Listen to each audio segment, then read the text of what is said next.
Selon la connaissance chrétienne, les idoles ne sont rien. Tous se vantent d'avoir cette connaissance, mais la connaissance sans amour est vaine et enfle d'orgueil. 1-3. Les idoles auxquelles les païens sacrifient ne sont rien, malgré leur multiplicité, il n'y a qu'un seul Dieu et un seul Seigneur. 4-6. Verset 1. Instruction sur la liberté de manger des aliments sacrifiés aux idoles. Verset 1-6. Selon la connaissance chrétienne, les idoles ne sont rien. L'apôtre passe brusquement ici d'un sujet à un autre. Mais la liaison de ses pensées se trouvait dans la lettre que lui avaient écrite les fidèles de Corinthe, 1 Corinthiens 7.1, et à laquelle il répond dans l'ordre des questions qu'il lui avait adressées. Celle-ci, concernant la liberté que s'attribuaient plusieurs de manger des viandes qui avaient servi au sacrifice des idoles, était alors d'une grande importance, à cause de la diversité d'opinions qui régnait là-dessus entre les chrétiens. Une partie de la chair des victimes offertes en sacrifice revenait aux prêtres, une autre partie était rendue à ceux qui avaient fourni le sacrifice et ils l'employaient à des repas sacrés, soit dans les temples, soit dans leurs maisons.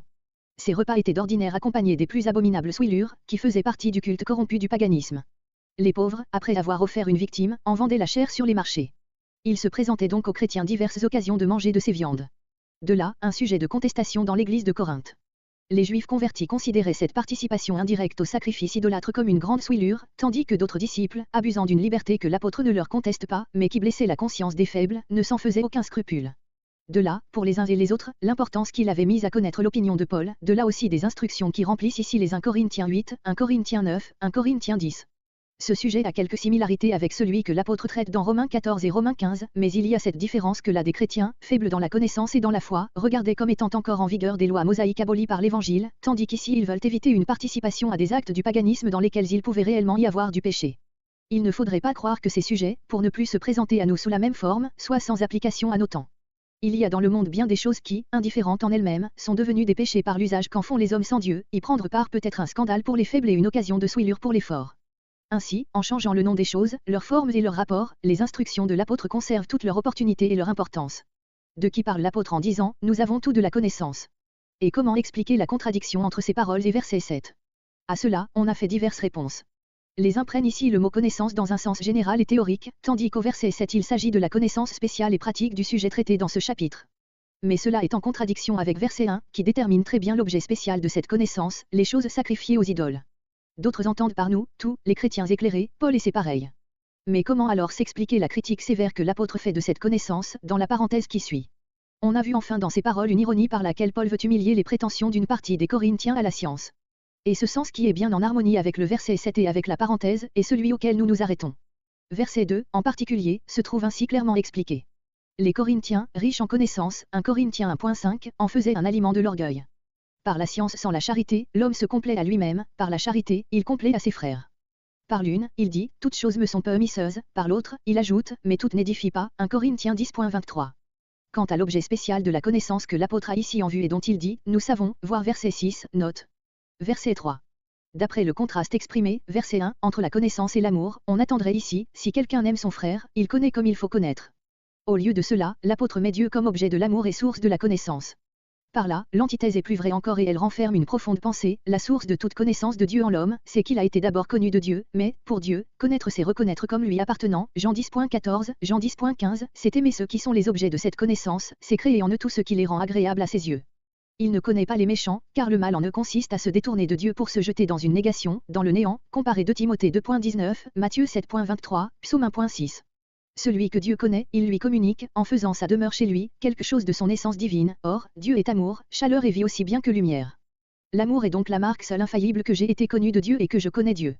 Sans amour, ma connaissance n'est qu'une science stérile et froide, qui bientôt va tarir et rentrer dans le néant. C'est pourquoi l'apôtre, en disant aimer Dieu, quand, dans son antithèse, on attendait aimer son frère, prend l'amour à sa source et nous fait ainsi comprendre que celui qui n'aime pas Dieu n'aime pas son frère, 1 Jean 4.20, et que tout péché contre l'amour dû à nos frères est un péché contre Dieu, versets entre 11 et 12. Comparé, sur l'ensemble de cette pensée, 1 Corinthiens 13.12, note, Galates 4.9, note. Verset 6. Tout ce passage, versets 4 à 6, se rapporte à l'objet spécial de la connaissance que l'apôtre avait en vue en disant, versets 1 et 4, nous savons, quoi? Qu'une idole n'est rien, qu'il n'y a qu'un seul Dieu. Mais comment cette idée vient-elle sous sa plume et entre elle dans son plan? Le voici, les Juifs convertis, et même plusieurs pères de l'Église, croyaient, malgré les plus clairs enseignements de l'Ancien Testament, que les faux dieux du paganisme étaient des êtres réels, des esprits méchants, qui remplissaient de leur présence et de leur influence mauvaise les choses qui leur étaient offertes en sacrifice. Ils croyaient donc aussi qu'en mangeant de ces sacrifices, ils entraient d'esprit et de corps en communion avec les démons et se plaçaient sous leur dépendance, de là, leur horreur pour les choses sacrifiées. Et parmi les païens convertis il pouvait y en avoir aussi qui partageaient ce préjugé et qui y joignaient le triste souvenir de leur vie passée dans les souillures de l'idolâtrie, double raison pour rompre entièrement avec tout ce qui les leur rappelait.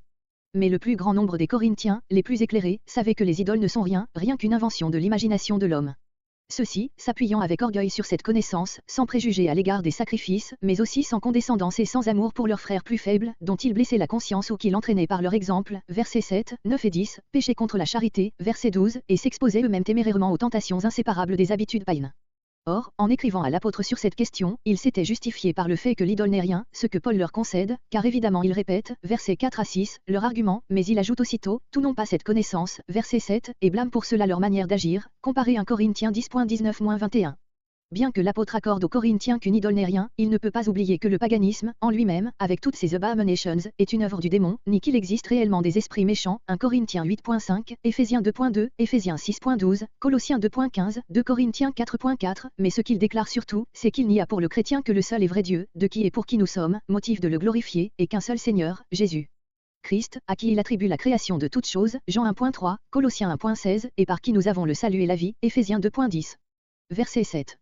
Si les faibles, qui n'ont pas cette connaissance, mangent des choses sacrifiées aux idoles, ils souillent leur conscience, en les y engageant par votre exemple, quoiqu'un aliment de plus ou de moins ne soit rien devant Dieu, vous abusez de votre liberté, vous scandalisez les faibles, 7 à 9.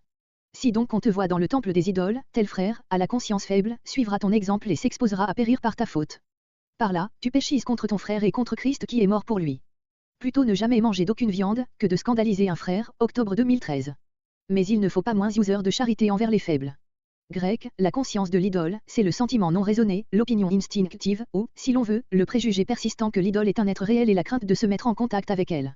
Pour de telles consciences faibles, manger des viandes sacrifiées à une idole était réellement une souillure à laquelle elle se laissait entraîner par fausse honte et par l'exemple des forts.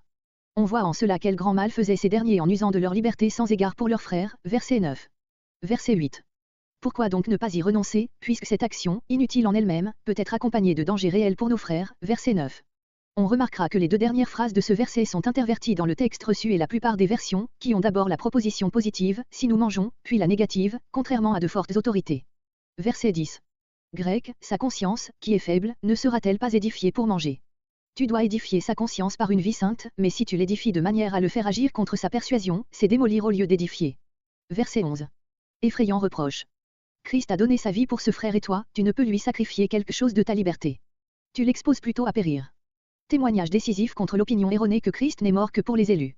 Même si ce faible frère périt, il n'en reste pas moins éternellement vrai que Christ est mort pour lui, comparez Romains 14.15, Hébreux 10.29, 2 Pierre 2.1, 1 Jean 2.2.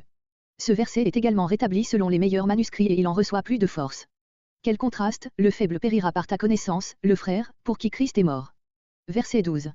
Surtout parce qu'il est mort pour eux, verset 11, qu'il se les est acquis, qu'ils sont sa propriété. Verset 13. Comparez Romains 14.